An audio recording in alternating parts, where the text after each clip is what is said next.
Today, on Geeks First, we talk about the state of Flesh and Blood's financial market. Also, $134,000. Welcome back to Geeks First, where we talk about all things TCG. I'm your host, Jacob.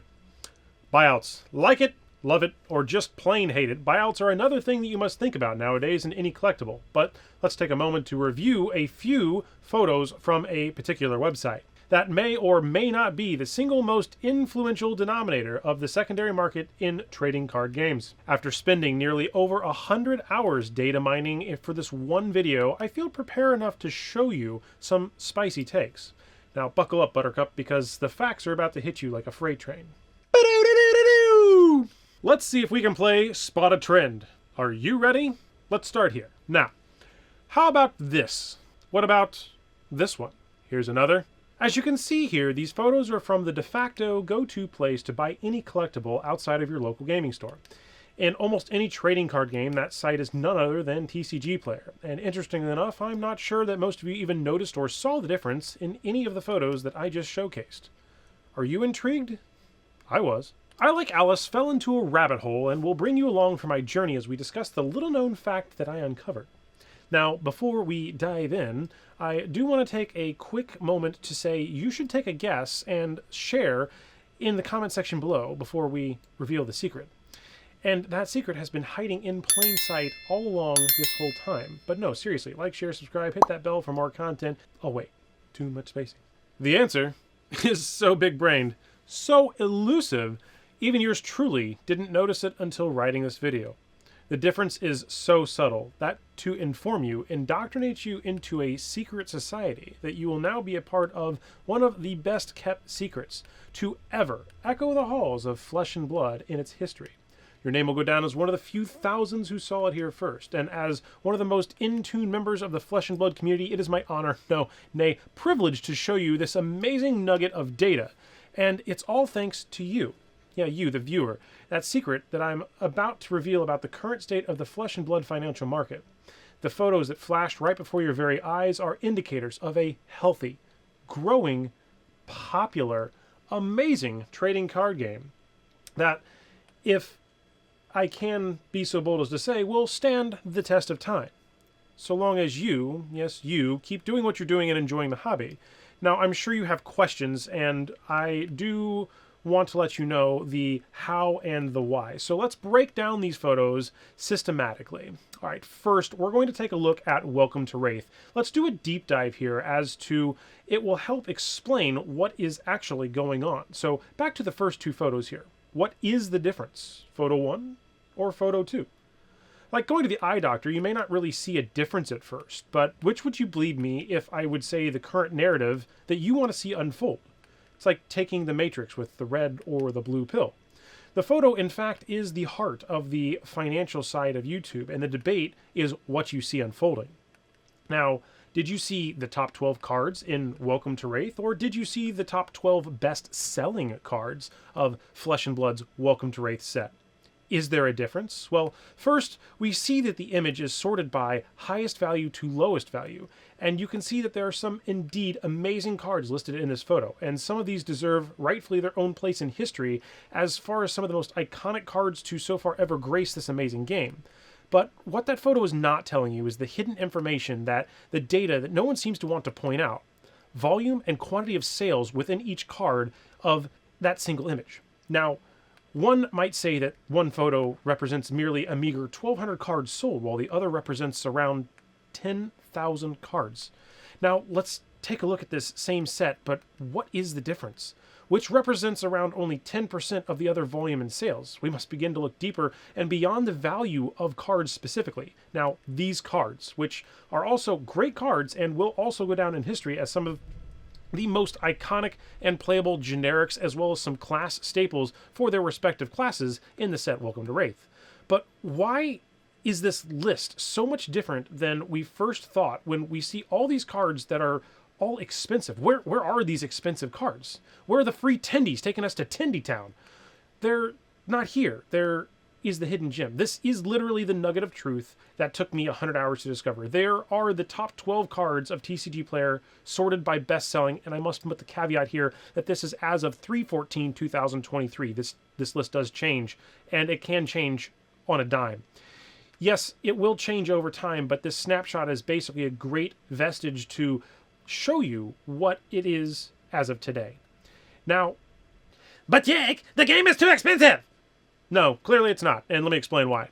Now, these cards on the screen have sold not only by volume, but by quantity over the higher-end cards. So let's first take a look at this, and the factor is almost 10x. Now, while higher-end cards volume is still high relative to the total number of cards available on TCGPlayer at any given time, the total sales is indeed insane. Over 100,000 US dollars.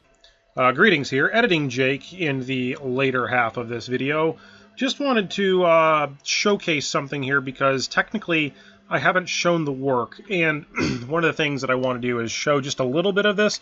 I won't be showing all of it for several reasons, but for basically the sake of understanding, I'm going to explain how we got this. So this is a copy of some of the data from some of the sheets.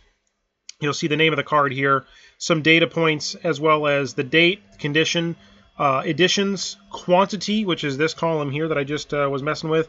This is your basically price sold of that quantity, and this is the total sale.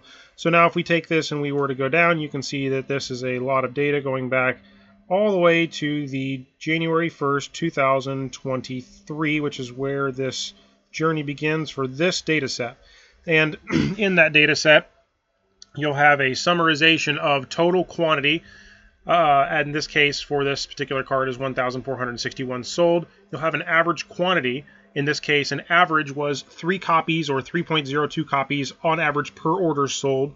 The absolute maximum number of copies sold in any one transaction was 50. Now, note, I do understand this does not mean that some individual did not go to 20 different stores and buy 20 different things at once. This is just saying that at any one singular transaction, there were no more than this quantity stated here. This column here is the lower cost, so this is the individual cost of the card. This is the lowest of all of those cards, and this is the upper cost of all those cards. Now, note this does include first edition, foils, rainbow foils, cold foils, any other type of card. I do not have that separated in this particular format.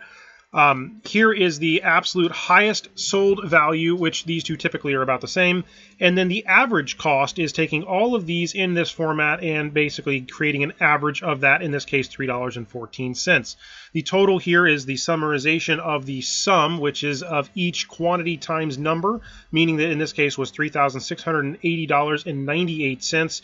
And then I did a gap analysis to understand what the total difference between the absolute highest sell and lowest sell was. So in this case was $109.50. All right, greetings. And so this is some of the actual data. We'll see here that this is the top 12 cards that the players are buying. You'll see that it's Red Snatch, Sink Below, Energy Potion, Flick Flack Red, Pommel Red, Sigil of Solace Red, Razor Reflex Red, Surging Strike Red, Willing Gust Wave Red, Red Head Jab, Lord of Wind, Snapdragon Scalers. Now, if we add all those together, based on the formula before, you get right around 10,000 cards sold, and the total dollar amount of those sales is over $20,000.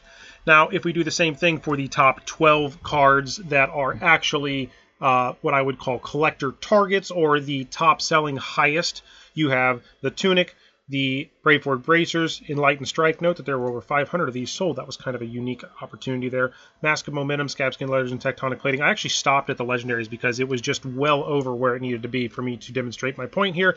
And basically that total for those was only 1,210 cards for a total of $116,497.10. So when we do a comparison here, we had a total of 9,293 cards at $20,000 sold, and a total of 1,200 cards sold at $116,000. Now, combining, if you look at this, you have the player to value ratio. So basically 13% of what was sold was the collectible or the higher tier cards, while a resounding remainder, which would be 87%, were the total sales of the player-based or best-selling cards.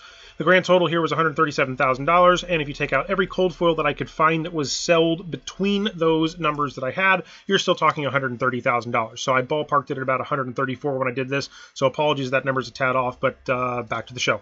And that is just in the first quarter of this year alone.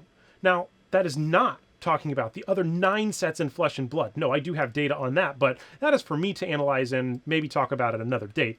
But what this truly tells you is that the volume that is best selling versus what players are buying is not always the legendaries. And in the case of Welcome to Wraith, this is proven by almost 20,000 copies of cards moving, which is over 10 cases worth of singles in just 1 quarter of 2023.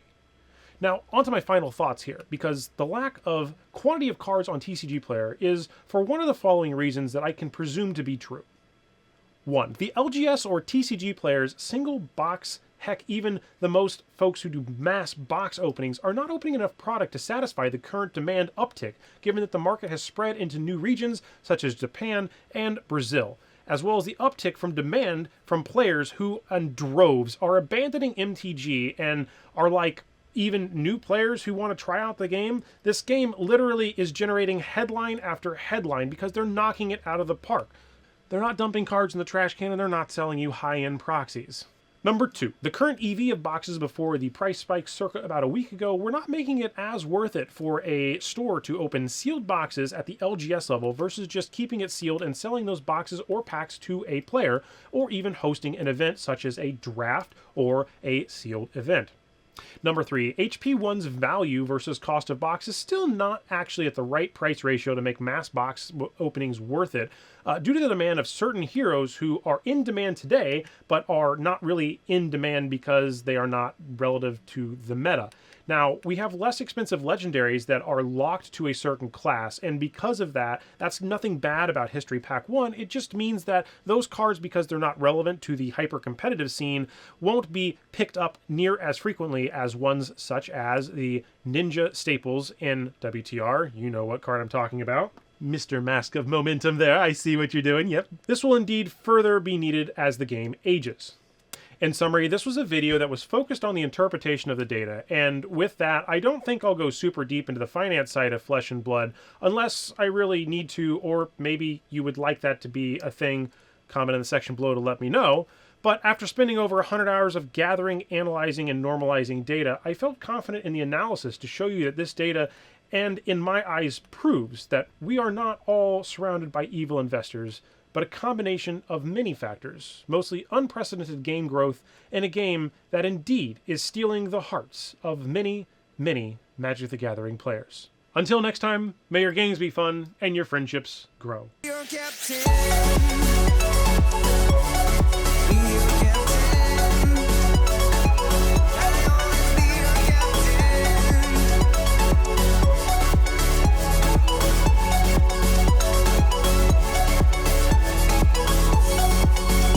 That may or may not be the most single influential dominator. Redo. I think these spaces are going to be a problem. So we're going to... I don't want to redo this, but I might have to resubmit it with less spaces. So the answer is so big-brained, so elusive, that even yours truly didn't even notice it until writing this video. The difference is literally so subtle that to inform you, I hear some of you saying, "But Jake, the game is too expensive and clearly this is too much for me to get in." Actual, maybe, person who wants to try to get into the game. We're going to redo that section right there. We're going to redo that. That's it. That's a wrap. That's a wrap. We did it. We're done! No more! Jesus! 3.